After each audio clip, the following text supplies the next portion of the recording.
Hello everyone, and welcome. Today, we're exploring a topic that's both intriguing and fundamental to the Islamic faith, the Kaaba. I hope you've all had a fantastic week. Let's shift our attention to a symbol that is synonymous with Islam. Yes, I'm talking about the Kaaba, not a feline that might randomly enter our conversation. The Kaaba is the cornerstone of Islamic tradition, revered as the most sacred site. It isn't merely a building, it's the epicenter of Muslim worship worldwide. Every Muslim faces the Kaaba during prayer, underscoring its importance in the Islamic faith. This practice highlights the Kaaba's role as the focal point of the Muslim pilgrimage, or Hajj, where pilgrims gather to circle the structure in a ritual known as tawaf. This ritual emphasizes the Kaaba's historical and spiritual significance, believed to be the first structure dedicated to Allah, the singular deity in Islam. Interestingly, Allah's worship transcends the need for any physical structure. Today, the Kaaba is encompassed by the Grand Great Mosque of Mecca, also known as the Sacred Mosque, marking it as a site of unparalleled reverence. According to Islamic tradition, the Kaaba was constructed by Abraham, a key figure in the Abrahamic religions, under divine guidance. This is explicitly mentioned in the Quran, particularly in chapter 22, verse 26. Muslims honor Ishmael, Abraham's eldest son, with the legacy of the Kaaba, believing his descendants are blessed with the annual pilgrimage and the ritual of sacrifice there. This belief contrasts with the biblical account, which positions Isaac as Abraham's covenantal heir, casting Ishmael in a less favorable light. The divergence in these narratives is striking, particularly concerning Ishmael's and Hagar's roles, reflecting differing perspectives between Islamic tradition and biblical texts.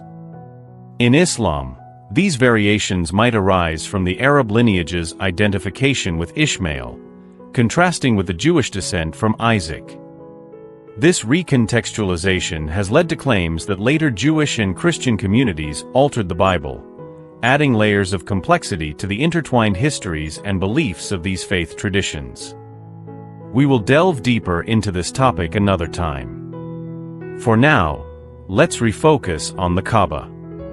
According to Islamic teachings, Abraham built the Kaaba, with his son Ishmael overseeing its care. Over generations, it has been honored by prophets and the faithful as a sacred sanctuary, leading Muslims to refer to it as Baytullah or the House of Allah. The Quran mentions it as the sacred house. Among other reverent titles, the black stone positioned at one corner of the Kaaba is believed to have been placed there by Abraham himself. However, by the time of Muhammad, the Kaaba was considered sacred by Arab pagans rather than Christians and Jews. There are claims, particularly from Muslims and some scholars close to Islam, that Christians and Jews also revered the Kaaba, though evidence for this perspective and how the Kaaba became associated with paganism is sparse. The prevalence of idols within the Kaaba during Muhammad's era is attributed by Muslims to a gradual shift toward polytheism and idolatry. Islamic narratives recount that Muhammad began his ministry at the Kaaba following his declaration of prophethood. After being exiled from Mecca and taking refuge in Medina, he returned, reconquered Mecca, entered the Kaaba, and removed all pagan idols, purifying the site and rededicating it solely to Allah. This act of removing other religious symbols is not viewed as aggression within the Muslim faith, but rather as a rightful reclamation of the Kaaba for Allah. This perspective invites reflection on the implications of religious claims over shared sacred spaces. This overview presents the Islamic perspective on the Kaaba's origins and significance. In contrast, a non-Islamic perspective might offer a different interpretation, emphasizing historical and archaeological insights. Notably, the direction of Muslim prayer towards the Kaaba, as instructed by the Quran and exemplified by Muhammad, underscores the deep-rooted significance of this site in Islamic worship and the broader religious landscape. Initially, Muhammad directed his prayers towards Jerusalem, a practice aligning with Jewish tradition. Jews refer to this direction as Mizrach, meaning east and indicating Jerusalem's direction. This was also the case during Muhammad's time, with a significant Jewish presence around Mecca, who similarly oriented their prayers towards Jerusalem. The shift in prayer direction from Jerusalem to the Kaaba is a notable aspect of early Islamic history. It seems that Muhammad initially adopted the practice of praying towards Jerusalem, possibly to underline the shared Abrahamic roots of his emerging faith. However, the direction of prayer, Qibla, changed dramatically at a certain point, pivoting from Jerusalem to the Kaaba in Mecca. This pivot is documented by early Islamic historian al-Tabari, who noted that Jews ridiculed Muhammad for adopting their prayer direction, especially as relations between Muhammad and the Jewish communities soured due to their rejection of his message. This mockery, some suggest, may have influenced the decision to change the prayer direction. The Quran addresses this shift directly in its second chapter, confronting the mockery head-on by declaring the initial direction towards Jerusalem as a test of faith for the followers before commanding the change. This narrative raises questions about the nature of this test and its implications for faith. The alteration in the direction of prayer from Jerusalem to the Kaaba not only distinguishes Islamic practice, but also invites scrutiny and debate about the motivations and historical context behind this change as reflected in Islamic sources. Turning to the historical backdrop of the Kaaba, it's critical to acknowledge that pre-Islamic Arabia had limited development in terms of literature and written records, emphasizing the oral traditions and cultural landscape in which Islam emerged. Uncovering the nuances of pre-Islamic history is challenging due to the scarcity of contemporary records, leading many to rely on narratives shaped by Islamic sources. These sources assert that Abraham constructed the Kaaba under divine guidance, dedicating it to practices now associated with Islam, such as tawaf, circumambulation, fasting, and animal sacrifice, emphasizing its unparalleled significance to both Abraham and Allah. However, this narrative encounters skepticism as the Bible, central to both Jewish and Christian traditions, does not mention the Kaaba. The claim that Allah of the Quran is the same deity worshipped in Judaism and Christianity raises questions about the absence of any reference to the Kaaba in biblical texts, Jewish Talmudic traditions, or Christian practices. The Quran suggests that Abraham was instructed by Allah to establish rituals like the tawaf and sacrifices at the Kaaba. Yet these practices are not observed or recognized in Judaism or Christianity. If the Kaaba held such importance to the same God worshipped across these monotheistic faiths, it stands to reason it would feature prominently in their religious histories and practices. Yet it does not. The assertion by some Islamic sources that Christians and Jews once held the Kaaba in religious esteem, despite the lack of corroborative evidence, is met with skepticism by many historians. The suggestion that Jewish and Christian scriptures were altered to omit references to the Kaaba prompts further inquiry into the motive and feasibility of such an extensive consensus across diverse and often divided religious communities. The question of why Jewish and Christian traditions would uniformly exclude mention of the Kaaba if it were originally part of their faith challenges the plausibility of widespread scriptural falsification. The complexity of harmonizing doctrines within Christianity and Judaism, even on basic matters, contrasts starkly with the notion that references to the Kaaba could be universally expunged without a trace. Moreover, the geographical and historical context of Abraham's life as documented in the Bible places his journeys far from Mecca, casting doubt on his association with the region. The depiction of Mecca as a remote, inhospitable desert prior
Additionally, non-Islamic and non-Arab historical records do not mention Mecca until the 8th century, when it was referenced by the Byzantines in the context of their interactions with the expanding Muslim community.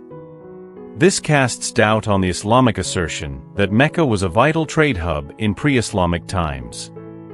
While Islamic sources may claim that Mecca was visited by Persians and local Arabs, there is scant evidence to support the notion that it was a major center of commerce.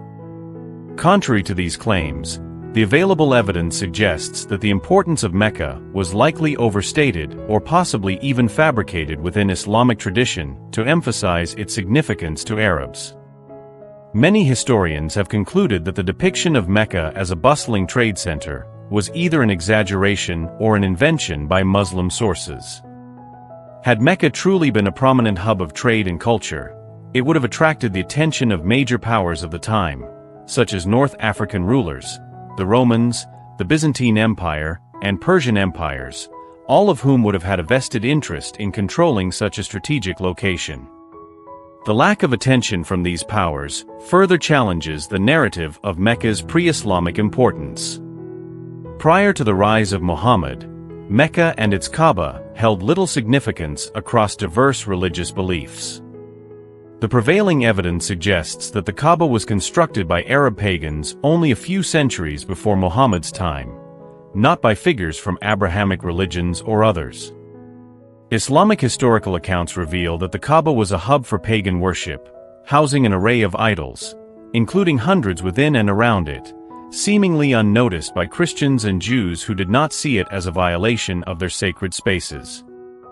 The dominant deity of the Kaaba was Hubal, venerated by the Quraysh tribe, to which Muhammad belonged, along with numerous other idols revered by various pagan tribes frequenting Mecca, highlighting its status as a pivotal pagan religious site.